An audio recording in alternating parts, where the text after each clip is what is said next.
एक बार भवानी उमा तथा उसका पुत्र श्री गणेश साथ साथ बैठे बातें कर रहे थे।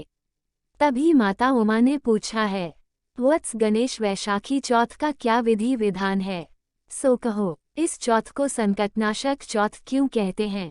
तब भगवान श्री गणेश जी महाराज ने अपने श्रीमुख से कहा कि जग जननी माता वैशाख कृष्ण चतुर्थी को होने वाले चौथ सर्व प्रकार के संकट हरने वाली है, इसलिए इस चौथ को संकटनाशक चौथ कहते हैं।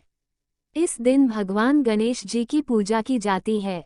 वैशाख की चौथ की कहानी। किसी गांव में एक विधवा माता और उसका पुत्र रहता था। वह गायों को चराकर अपना पालन पोषण करता था। उसकी माता 12 मासी चौथ माता का व्रत करती थी। वो हर महीने की विनायक चौथ को चूरमे के 5 लड्डू बनाती थी। उनमें से एक चौथ माता का, एक गणेश जी का, एक गाय का निकालकर दान करती, एक बेटे को खिलाती और एक स्वयं खाती।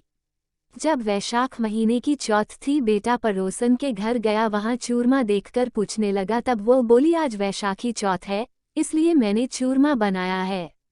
तेरी माँ तो हर चौथ को ही बहुत सारे लड्डू बनाती है, पर तुझे केवल एक ही लड्डू खाने को देती है। ठंडी बासी रोटी की खाने को देती है। लड़का पड़ोसन की बातों के बहकावे में आ गया और अपनी माता से बोला, माँ तू तो चूरमा खाती है और मुझे सिर्फ एक लड्डू देती है, इसलिए तू अब चौथ माता का व्रत करना छोड़ दे। माँ ने कहा, बेटा मैं तो चौथ माता का व्रत है, तेरी ही सुख शांति के लिए करती हूँ, मैं यह व्रत नहीं छोड़ सकती हूँ। ये सुनकर बेटा नाराज होकर विदेश जाने लगता है। माँ बोली, बेटा यदि तू मेरे से नाराज होकर विदेश जाना चाहता है तो यह माताजी की आंखें अपने साथ ले जा। यदि तेरे पर कोई संकट आए तो चौथ माता और विनायक जी का नाम लेकर इन्हें डाल देना, तेरा संकट दूर हो जाएगा। लड़का आंखों को लेकर विदेश चला गया। रास्ते में उसे एक खून से भरी हुई नदी मिली जिसे पार करना संभव था, लेकिन उस संकट की घड़ी में उसे अपने माँ की याद आई और उसने एक आँखा चौथ माता का नाम लेकर उस नदी में डाल दिया और कहा, चौथ माता यदि तू सच्ची है और मेरी माँ मेरे लिए ही तेरा व्रत करती है तो यह नदी दूध और पानी से भर जाए और मुझे रास्ता मिल जाए। उसके ऐसा कहते रास्ता मिल गया। आगे चलने पर भयंकर जंगल से भी उसे इसी प्रकार आंखें पूर कर गुजरना पड़ा। आगे चलकर एक नगर में पहुंचा। उस राजा के यहाँ रोज एक मिट्टी के बर्तन का अलाव पकता था। वह अलाव तब पकता था जब उसमें एक आदमी की बलि दी जाती थी, यानी एक आदमी को बर्तनों के साथ चुन दिया जाता था। उस लड़के ने वहां जाकर देखा, एक बुढ़िया माई आटा पीसते जा रही थी और रोती जा रही थी। लड़के ने इसका कारण पूछा, तब बुढ़िया बोली कि आज मेरे इकलौते बेटे का इस अलाव में जाने का नंबर है। तब वो लड़का बोला है, बुढ़िया माई तू मुझे जल्दी से खाना खिला दे, तेरे पुत्र की जगह मैं जाऊंगा। बुढ़िया माई ने मना करने पर भी वो नहीं माना और राजा का बुलावा आने पर अपना सामान बुढ़िया माई के घर छोड़कर चला गया। साथ में चौथ माता के आंखें व एक जल का लोटा उस अलाव में अपने साथ रख लिया और चौथ माता का नाम लेकर बैठ गया। दूसरे दिन अलाव पककर तैयार हो गया। लोगों को बहुत आश्चर्य हुआ। प्रजा ने जाकर राजा से यह बात कही। तब राजा स्वयं देखने आए। अलाव में से बर्तन निकाले जाने लगे तो अंदर से आवाज आई, धीरे धीरे बर्तन उतारो, अंदर में हूँ। तभी राजा ने आवाज सुनकर कहा कि तू अंदर कौन है, कोई भूत प्रेत है या कोई देव? तब वो लड़का बोला, कल जिस लड़के को तुमने अलाव में चुना था मैं वही लड़का हूँ। लड़का बाहर आया। बाहर आने पर बुढ़िया माई व राजा के पूछने पर उसने कहा कि यह सब चमत्कार मेरी चौथ माता व विनायक जी के व्रत का है।